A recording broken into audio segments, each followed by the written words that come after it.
Salam sejahtera bagi kita. Saya Binsar Haposan Sibarani, beserta PKDP tahun 2026. Saya dosen program studi pendidikan agama Kristen di STT Gereja Injili di Indonesia. Saya akan membuat video pembelajaran mengenai public speaking atau ilmu berbicara yang mata kuliah komunikasi pendidikan agama Kristen. Selamat menyaksikan. Baiklah, pada hari ini kita akan belajar tentang public speaking. Pertanyaannya, pernahkah Anda gemetar saat presentasi, tangan berkeringat, suara bergetar, dan pikiran tiba-tiba kosong? Jika pernah, kabar baiknya Anda tidak sendirian. Tujuan pembelajaran kita ini menjelaskan apa itu pengertian public speaking. Yang kedua, mengidentifikasi manfaat public speaking. Ketiga, menjelaskan teknik dasar berbicara di depan umum. Dan yang keempat, menerapkan etika komunikasi yang baik. Mari kita belajar yang pertama, apa itu public speaking.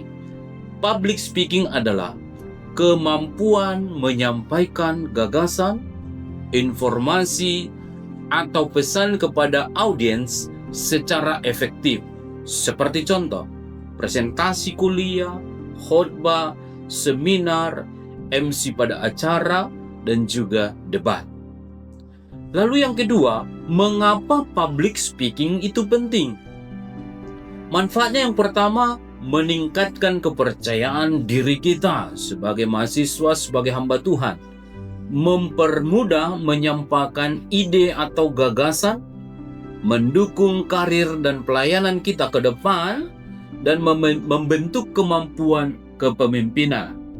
Nah, kita perlu tahu, tidak semua orang yang pintar dapat mempengaruhi orang lain. Tetapi orang yang mampu berkomunikasi dengan baik seringkali mampu menginspirasi banyak orang. Bagian yang ketiga, teknik dasar public speaking. Yang pertama, kita harus apa? Butuh persiapan. Persiapan dalam apa? Bentuk materi, kita kenali audiensnya kita, lalu susun poin utama sehingga apa yang mau kita bicarakan jelas. Yang kedua, penggunaan suara.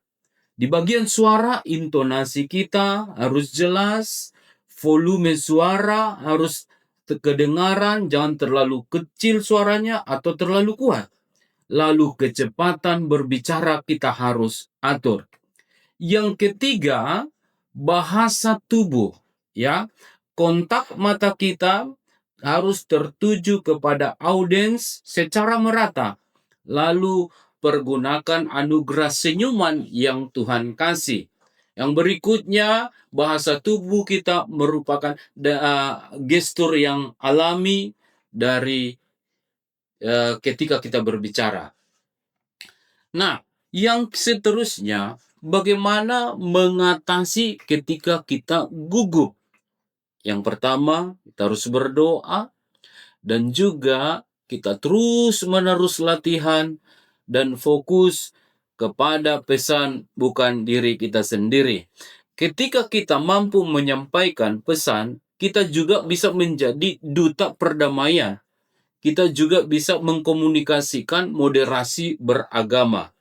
Nah, sekarang, kesalahan yang sering terjadi bagi seorang public speaking yaitu membaca slide terlalu fokus, lalu berbicara terlalu cepat, tidak melihat audiens, terlalu banyak teks di PowerPoint, sehingga membuat audiens jadi bosan.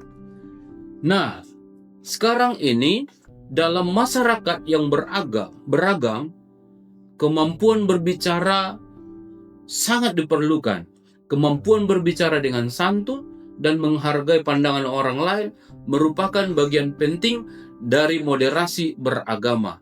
Dan ketika kita mempelajari public speaking, itu akan terjadi di dalam masyarakat, dalam kehidupan kita sehari-hari, bahkan pelayanan kita. Demikian materinya. Sekarang kita akan mencoba membuat tugas, yaitu tugas video. Ya, mahasiswa memperkenalkan diri selama 2 menit dengan memperhatikan kontak mata, intonasi, dan bahasa tubuh. Sebelum saya menutup season ini, saya mau berkata, orang hebat bukanlah mereka yang tidak pernah gugup, tetapi mereka yang tetap berani berbicara meskipun gugup. Kemampuan public speaking bukan bakat bawaan, melainkan keterampilan yang dapat dilatih. Tuhan Yesus memberkati. Sampai jumpa dalam pertemuan minggu depan. Demikian video pembelajaran ini saya buat. Kiranya boleh berkenan, dan juga terima kasih untuk semua yang mendukung video pembelajaran ini di PKDP 2026.